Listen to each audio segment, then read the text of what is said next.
Hello everyone, my name is Sarah Jamshidi. Welcome to my channel, Peace Talk with Sarah. So it's a quick intro. I manage a news website and a blog called Go2 News, and we write about modest fashion and peace journalism.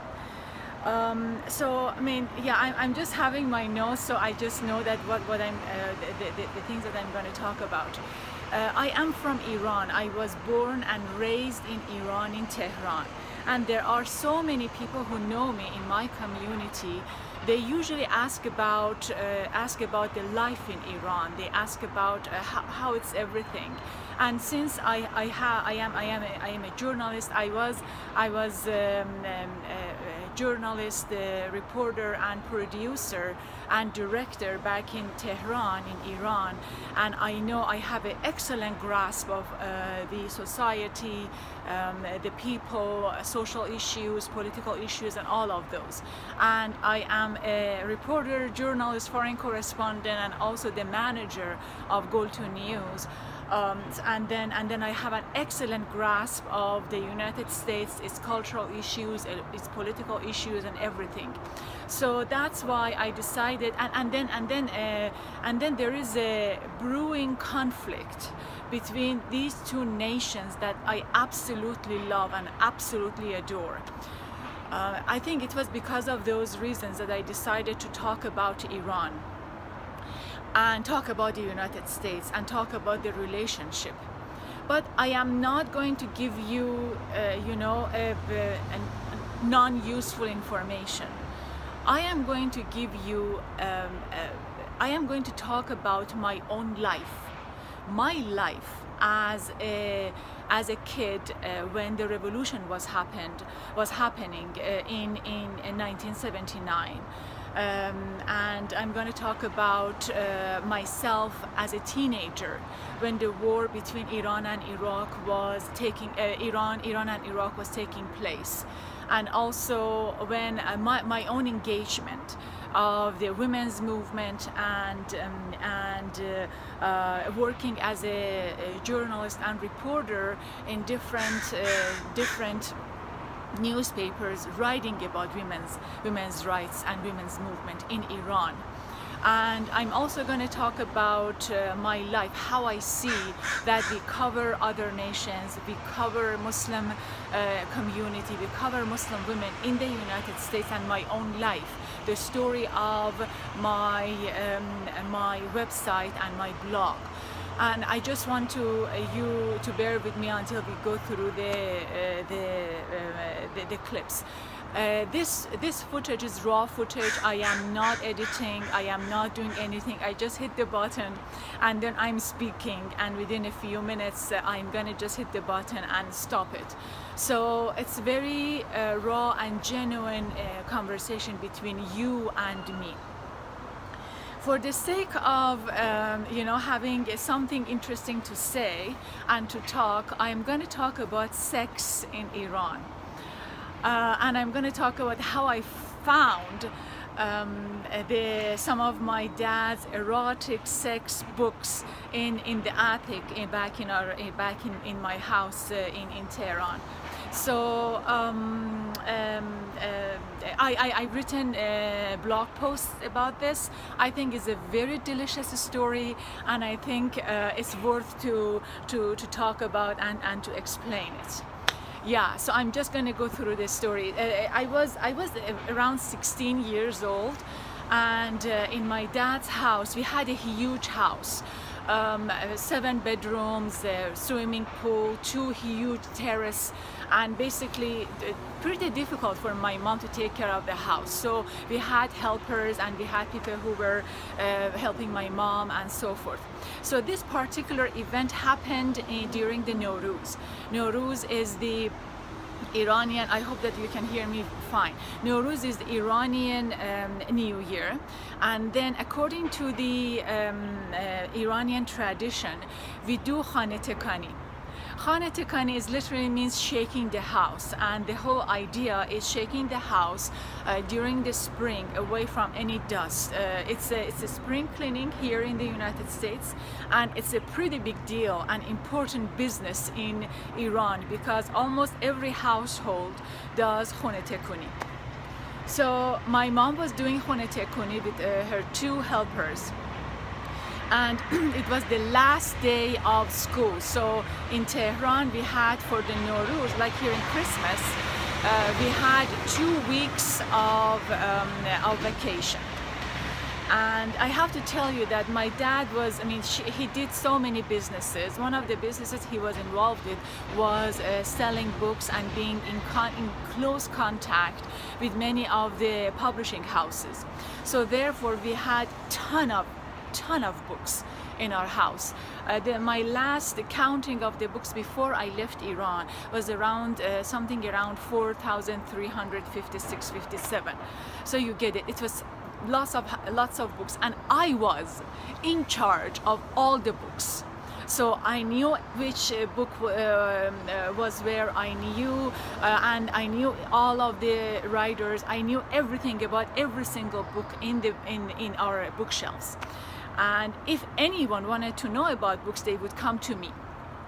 Okay, the background information. But here it's I am 16 years old, the last day of school. I'm coming home and I'm entering our house, and I'm sort of very hungry. And then I'm shouting, "Mommy, mommy, where are you? Where are you?" And I just go around the house until I found her on the top floor of our house. So the top floor, we had 2 storage rooms, and they were just attics. So 2 storage rooms, and my mom was having a mask because it was so dusty and so forth. And because of pollution, Tehran is not usually a very clean city, unlike Seattle, that we had lots of rains and then the city is very clean. But Tehran is not like that.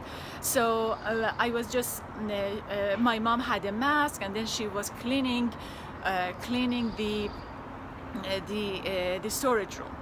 So I came and I found my mom and I said, "I'm hungry, what we have to eat, where can I find the food?" And my mom said, "Yes, in the kitchen, it's here. You just go and you just pour yourself something to eat for you and your sister, and you just start eating." And I said, "Okay, that's fine, cool." Before I heading out it was like a iron staircase, and it was pretty scared to just walk up and down this the stairs, because yeah, it was just not so much fun. Before heading down, I saw lots of boxes on the ground, sitting on the ground. And then I got curious. So boxes, one of the boxes was open, and then I could see books. And then I went to the box and I opened the box, and I saw, yes, actually they are books. They are books in these boxes, and they are books. I was just so, nervous. Oh my God, there are books in this house that I am not aware of. Impossible. Impossible.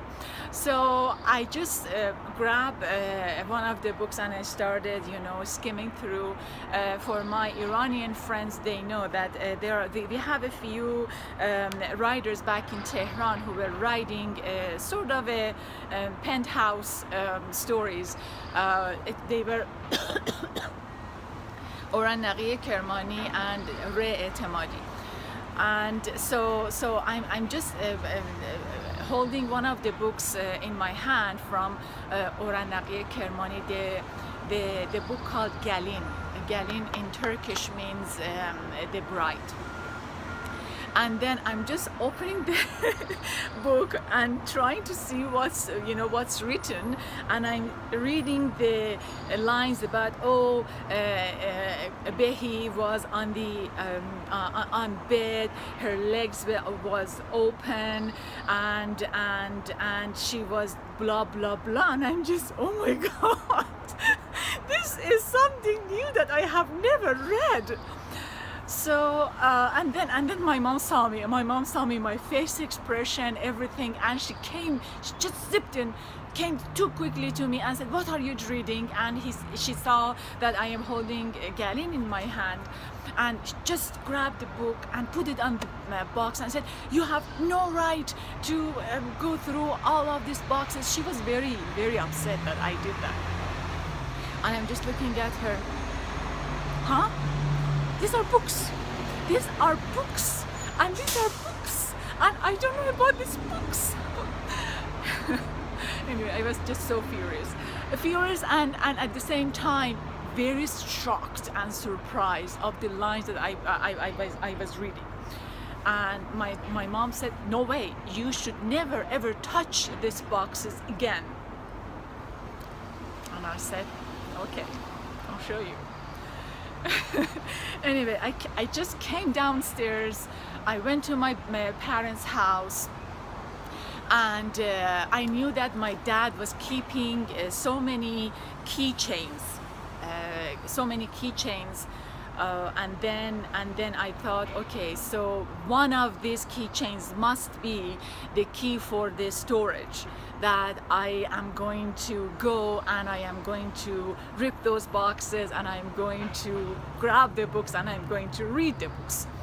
So I just went through all of those keys, and I didn't know which key is what. And I was just so very, frantic, furious, because I was worried that what if my mom comes and see me in her bedroom with all of those keys. It's just the heart was pounding so quickly, and I was just so cautious. I couldn't find a key, and I just put just throw the keys in the where I got them, and then I was just looking at those shelf to see what else I can find, and I found another smaller, less keys, but another bunch of keys. And then it was a revelation coming from God. Something told me that one of these keys are the keys for the storage. Anyway, so I went through all of those keys, and somehow, honestly, it was like a revelation. Somehow I just pinpointed 2 or 3 keys that I thought might be the key to the storage. Okay, so I got the keys, and then I came over and I went to my room. I hid the keys somewhere, I think those 4 or 5 keys. And then the next stage was to actually how to get myself to the storage room. The reason my room didn't have easy access to the terrace, that we go to the terrace and go to the storage room. My sister's room had easy access, because whenever I opened the door to go to the terrace, it was just a huge windows that I would open, and it had a very, very loud sound. And I was thinking, if I ever open any of these doors at night, it's gonna wake up everyone on this planet, and there was no way for me to go to the storage room. So I had to have another plan. That afternoon, close to the night, I went to Zohre, my sister, and I said, "You know what?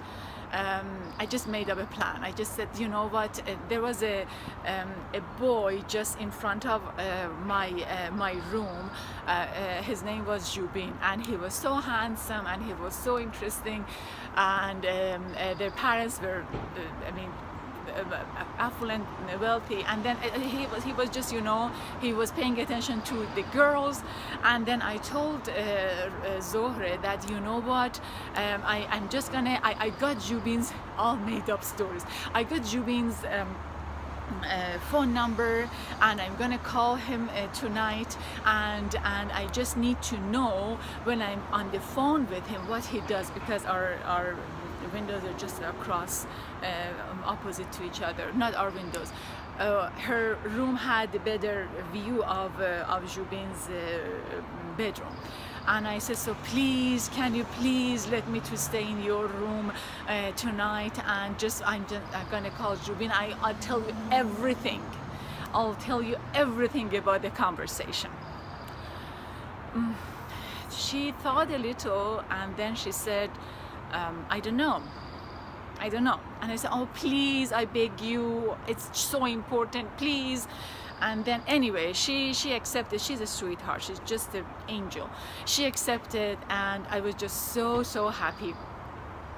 I slept in her room that night. At 2 a.m. I woke up, and I just went out from her room to the terrace, and then took the scary iron stairs. It was shaking, and it was cold. It was so cold.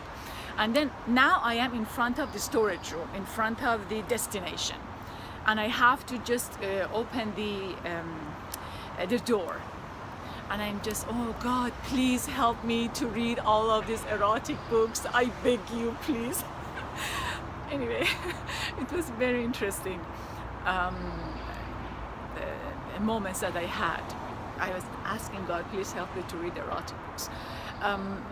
And so I started examining any of those keys, that how it goes there and which one is what.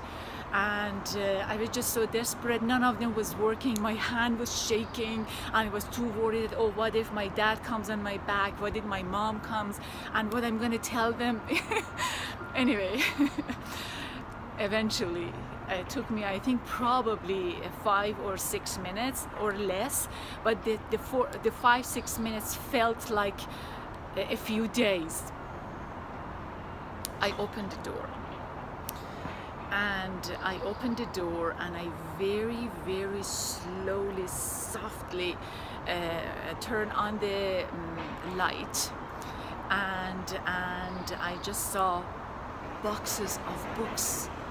I was just it was mind-blowing that I am in charge of all the books on this planet, I was thinking, and of course my house, I mean, and yet again there are books that I don't know.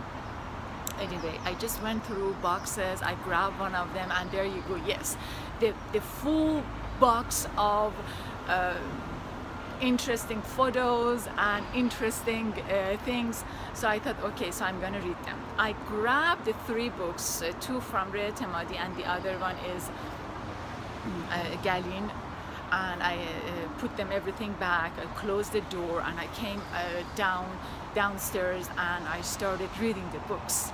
I started with Galin. I started from first page, and the story was a story of a beautiful girl